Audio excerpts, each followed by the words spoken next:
আপনারা অবশ্যই পাকা ইট দিয়ে ঘর তৈরি করতে দেখেছেন অথবা ঘর তৈরি করেছেন। হ্যাঁ, ইটের কথাই বলছি। এটা হলো কাঁচা ইট কাটার একটা পট। আমরা যে কাঁচা ইট তৈরি করব সেই পট রেডি করছি।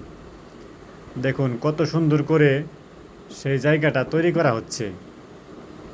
দেখতে থাকুন, ভালো লাগবে। এখানেই এই পটের মধ্যেই ইট কাটা হয়, সেই ইট শুকানো হয়, তারপরে তার নির্দিষ্ট জায়গায় নিয়ে পুরানো হয়। আর সেই পুরানো ইট দিয়েই আমরা ঘর বাড়ি তৈরি করা সহ অনেক কাজে লাগাই। দেখতে থাকুন, অবশ্যই ভালো লাগবে।